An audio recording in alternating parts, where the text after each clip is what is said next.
Family SUVs are getting bigger, badder, and more expensive every single year, and that's very evident in this Chevy Tahoe, which comes out at over $56,000. This vehicle has nearly $7,000 in options, with almost half of that being rims. We're going to take a look at this Chevy Tahoe today here on Gas Guzzlers. A big thanks to Kuhn Chevy Buick GMC of Clarksville, especially Eric, for letting us take a look at it. And if you like this video, please consider liking and subscribing to our channel. Now let's get into it.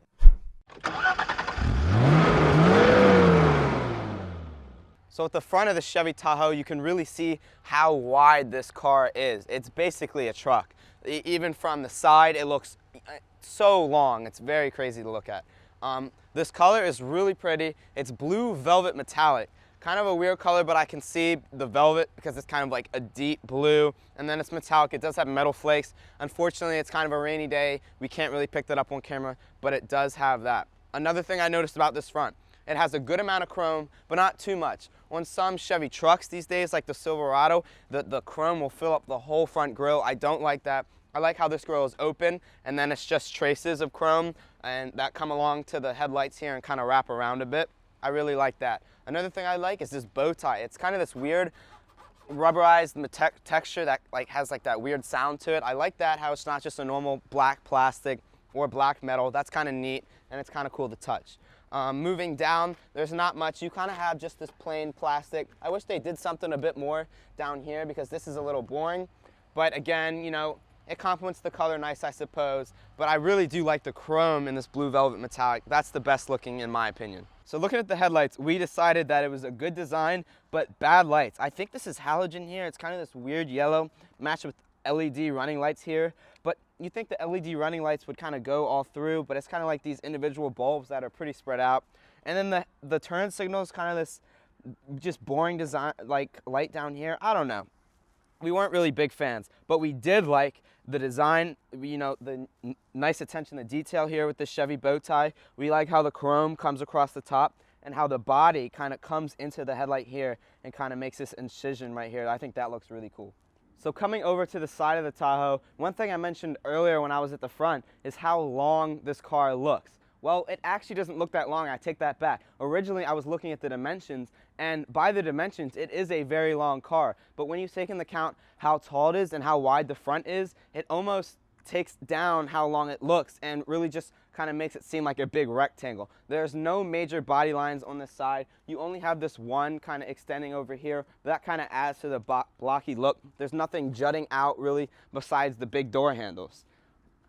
I really like these mirror caps. I like when car makers make the mirror caps the same color as the car. I sometimes think it's tacky when they make them like all chrome or something, but I like when they have the color of the car and then this like little black part here that kind of extends to the side here. Again, this chrome fits this blue color so well. Blue and chrome are like a perfect combination, and it really, really works on this Tahoe. You do have running boards, which is really nice, and then moving to the back, there's not much. So something I didn't mention before were these insane rims. These are 22-inch chrome rims. It is an insane option. I highly recommend it. These are the coolest rims I have seen on any non-sports car, in my opinion. The way they look, it looks like a spider web, the way they, you know, spread out. I really like all the different spokes, and I like how it starts out is, what is that, a 6-spoke wheel, and then each of those 6 spokes splits into 2, and then even at the end they have a nice little triangle design. I think it looks so cool. I highly recommend this. It is an insane option. It is definitely expensive for $3,000 bucks, but I think it is totally worth it. Now that we're at the back of this Tahoe, the rectangular theme continues along with these taillights. It's basically a rectangle. They come a little along the sides here. And even the middle lights, we'll have some B-roll, but it's literally just rectangles. This car is a big rectangle. Not much else to say about the back. I like how the Chevy bow tie still has the same rubberized texture. And besides that, we're just going to show you the trunk. It has this nice handle to open it up. It's a power lift gate. Now starting off here, you have a little bit of cargo room with this little net here. This is about 15 cubic feet of storage. Something really nice is how they have power rear folding third row seating. You can just hold these down and they will fold down. This will give you about 51 cubic feet of storage. And then you can even roll down the second one's power from back here. You just can't roll them back up. Now that these are down, you have about 94 cubic feet of storage. That is an insane amount, and I like how Chevy gives you the option to lift them and put them back up just from a touch of a button back here. And you do have a few plugs and such too. To power this behemoth of a Chevy Tahoe, it weighs about 5,300 pounds. We have a 5.3 liter V8 making 355 horsepower and 383 pound-feet of torque. This will get you about 15 in the city and 21 in the highway. So not great gas mileage, but for how heavy this car weighs and how big of an engine that is, that's not too bad. The engine itself, I like how it doesn't have a cover on it. That's kind of neat. I like kind of the Chevy badging here, but you know, not much to say. You're not going to be propping open the engine hood for your Chevy Tahoe. It's not really for that. It's not really a sports car, but it does have a big engine because this is a big car, and it is also geared through a 6-speed automatic transmission. Now we move to the interior of this Tahoe, and if you could give a theme to a vehicle interior, this one would be old but good. The design in here is very dated, but the materials and design overall are quite nice. So you're not going to get a lot of the nice high-tech infotainment stuff or whatnot that you would get in a lot of other vehicles. However, what is here is done well with craftsmanship. You have lots of nice stitching, lots of this nice polished wood in here. I think that's a very nice look. And then you also have this silvery material, which makes up a lot of the center stack. You have these nice rubberized buttons everywhere. Everything just feels nice when you touch it. The steering wheel does not feel the best. This is something that almost all Chevy trucks seem to struggle with for some reason, in my opinion. It's just thin and it doesn't feel very nice. But other than that, everything in here feels very premium, nice and padded, lots of stitching, lots of that fake wood. So a very nice general interior impression. So let's start by taking a look at your driver's area. These gauges, first of all, just look very old. They're all analog. You have a very small display right there. We were reviewing a Ford Escape the other day that was half this price, and it had a much better center display. At this price level, that's frankly unacceptable. It's controlled by these buttons right here, though, and you can see that it does give you useful information. And it is simplistic and easy to use, so at least it has that going for you. And you do just have your big speedometer right there, which I think is that is useful. I do like when cars do that. You do have a column-mounted shifter right here. And let's take a look at your steering wheel. I already mentioned that I don't really like the steering wheels in Chevy trucks especially. They just feel thin and they don't feel very nice in your hand compared to some of the competitors. But you do have a lot of different buttons, and I do love Chevy buttons. It's just a weird thing I have. I really like how clicky they are. I like how they feel. Strange, I know, but I think they did a very nice job with these buttons. You do have a heated wheel. Features like that are going to be part of the $2,800 luxury package. That also includes heated seats in the back. That include those power folding seats Cold showed off earlier, along with a few other just nice features. A lot of your assists on this vehicle, like your parking assist, are included in that $2,800 luxury package as well. Moving over, you can see you have your lane keep alert right there, which is also part of that luxury package. This button in particular is what I want to show you. You do have telescoping pedals, which is a very neat feature. So let me see if I can get the camera on the pedals right here. You can see as I hit this button, I can move the pedals towards me or away from me. So that is a very nice adjustment feature that not a lot of vehicles have. That is very cool to see. You also have your headlight controls right here, along with controls for like what mode you're in. So you can have your two-wheel drive or four-wheel drive right there. These buttons are very nice and rubberized. You have a nice chrome outline around them. I really do like these knobs.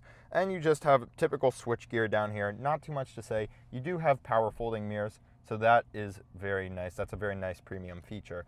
So the driver's area is lacking a nice big center display, but other than that, it is very nice that you are up and high. I'm holding the camera at my eye line right now. Visibility is okay. You do have a large A-pillar, and you do have this large black plastic piece right there. That's part of the door, so that will obscure your visibility a bit. But other than that, not a bad driver's area. Let's take a look at your center stack area. First of all, it's covered in this metal material. It has quite a lot of that. Let's look at your infotainment. This is a big negative spot for this car. This needs to be updated, just like that center screen.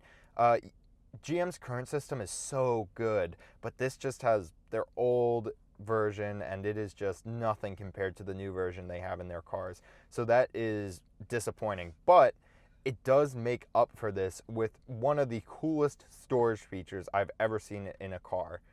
With a press of a button, you can raise the screen to reveal a pretty deep storage cubby. So that is very cool to see. And you have a USB-A plug in there to charge your phone.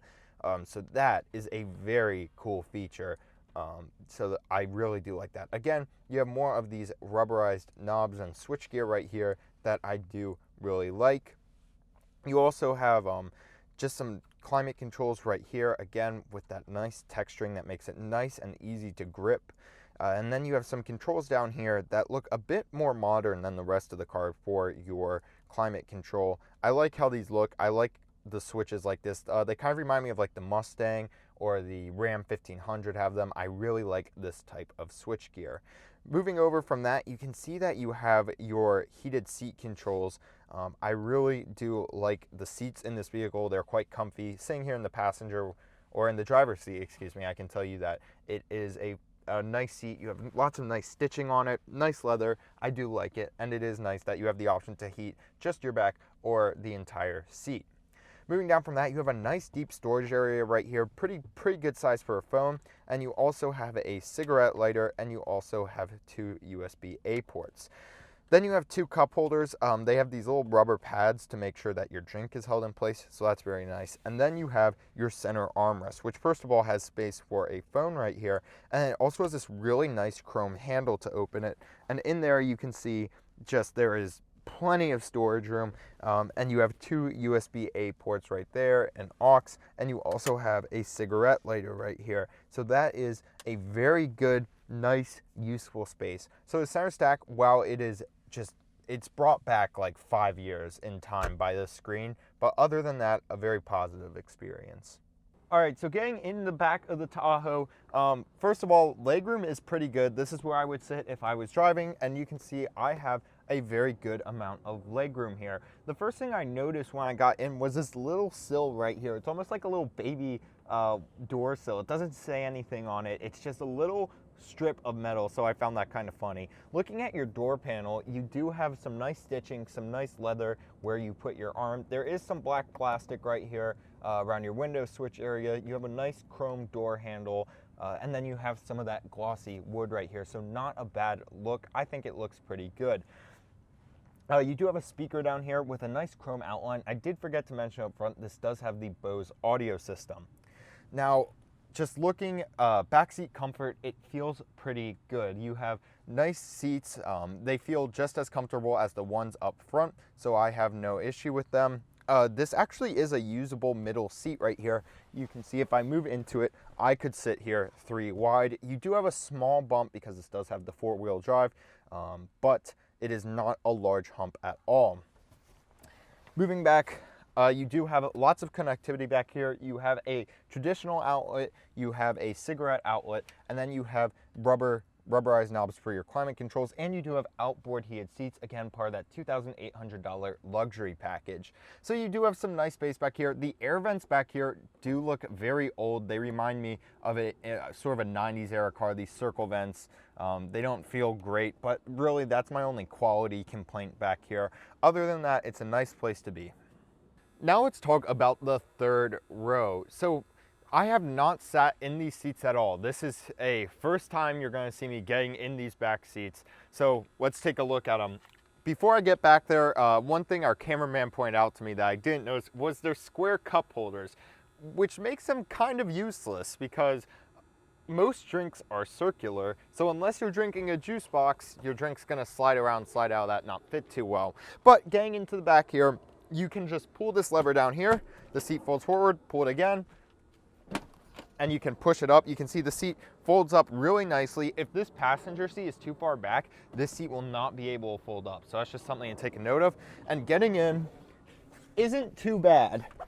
Now, I'm gonna slide over. Remember, this, I had maybe 3 or 4 extra inches of legroom, but Third row, you don't want full-sized adults back here. You can see my feet are squished under these seats right here. My knees are up against them. This headrest is just pushing into my back. I'm sure that can be adjusted to go up. I'm just not able to reach right now because I am just very cramped back here.